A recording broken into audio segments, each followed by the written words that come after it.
Hello everyone, this is In-Game Arts with another box, another offline product game review.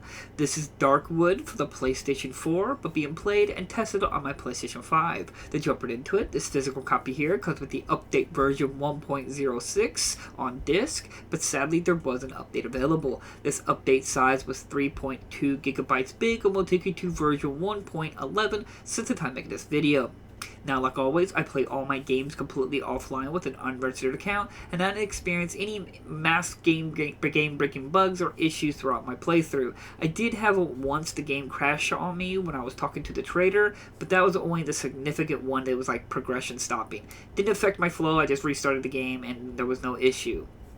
Now, also, if you're not aware, this physical copy is printed by Limited Run Games, so getting a copy will not be the easiest. And as well as, if I recall, this is before they started doing a little bit more pre-orders for every game instead of a limited number, and I think Darkwood was a limited number of physical copies, so there's a very small batch out there, and it's very disappointing, and I'm really hoping that we will see another reprint run of Darkwood, because when I first covered this game on PlayStation 4, there was no update available. This 3.2 gigabyte update is something that came later for PlayStation 5 to add like ray tracing and other kind of features, maybe faster load times and so on and so forth. So I'm really hoping that we will see another physical copy printed, whether from Limited Run Games or some other publisher, to mass produce more physical copies of Darkwood, because it is a phenomenal game and it needs more physical copies out there than a small batch of 1,000 copies.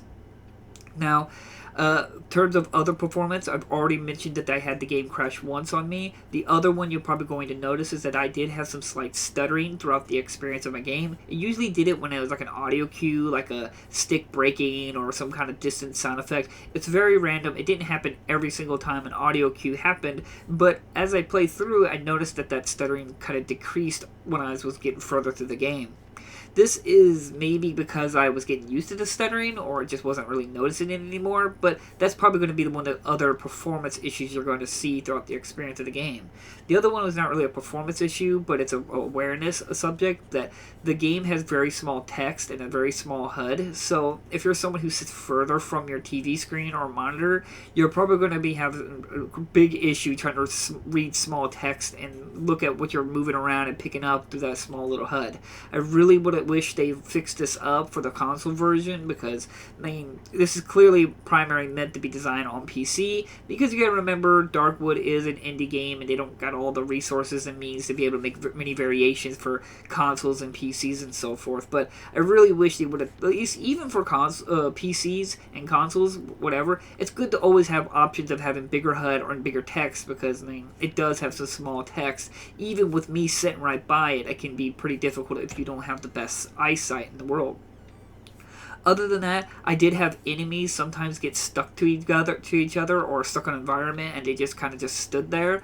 I don't know, it kind of like messes with the AI bug or something like that, where they would just stand there. Even if I hit them, they won't move and they just die because I kept hitting them. That's the only other glaring issue I had throughout my experience of the game, which is disappointing, because I mean, it kind of breaks the immersion if the enemies just stand there. But it also kind of fit throughout the universe of the game, because it just felt uneasy and uncomfortable to see this enemy just stand in the open area for no reason. It was very different and odd in that area. Other issue throughout the game was that there are some lock boxes in the game that are unaccessible, that you will never be able to unlock throughout a regular playthrough.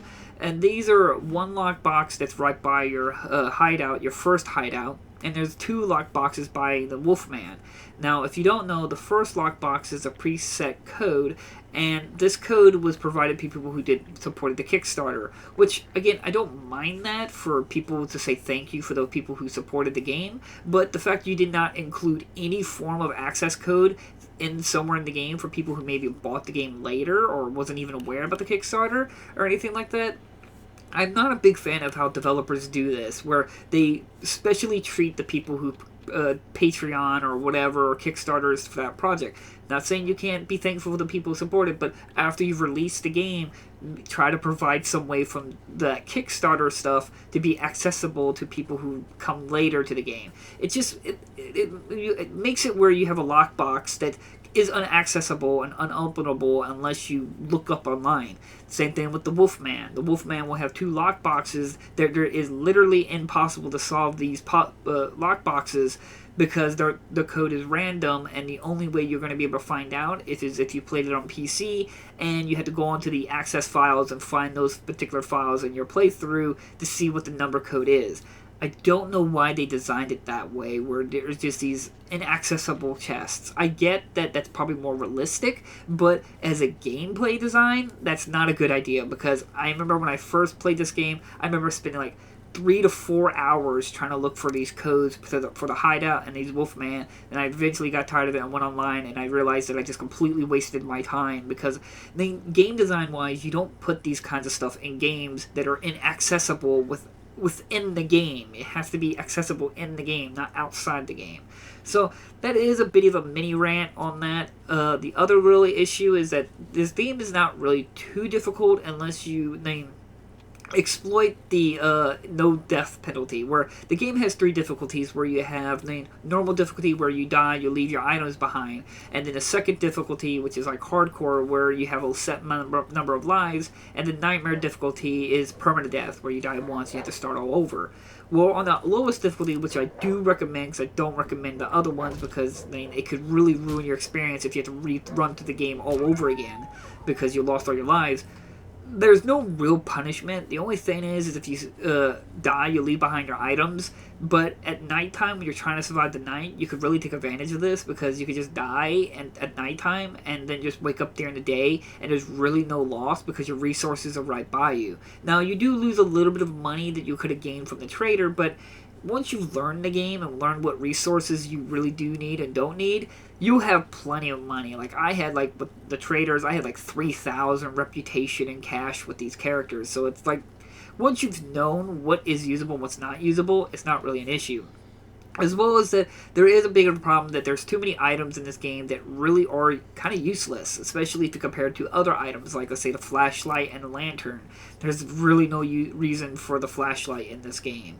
And I know I sound like I'm ragging on this game, but it's a lot of information, a lot of stuff I want to talk about problems with the game. But Darkwood is a phenomenal survival horror, one of the best, within my top 10 easily best survival horror games of all time. And it's not because of just simply its the horror aspect or survival aspect. It's just because it meshes it really good with no jump scares. The atmosphere is all there. If you love like cosmic horror kind of stuff, just weird and just unnerving and creepy environment with no jump scares, and just the feeling of just this dread, and every encounter is a fight to the death, because while the dying is not really punishing, the combat can be very challenging. Like, every fight could be, even just a normal enemy that you fight constantly could feel like that fight to the death. So it's really cool how they went about it, but I was disappointed that the dodge mechanic is relatively useless in the game, because all you do is dodge backwards, and most enemies charge at you,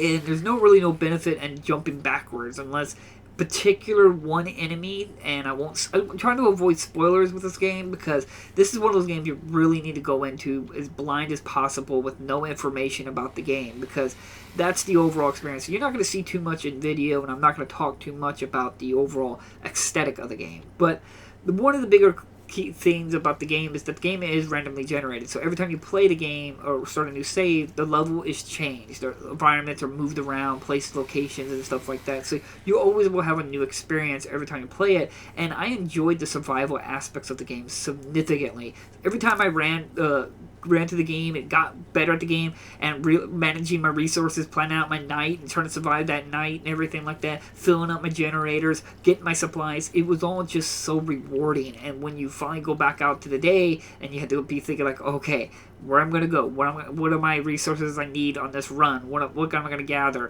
where am I going to progress in the story.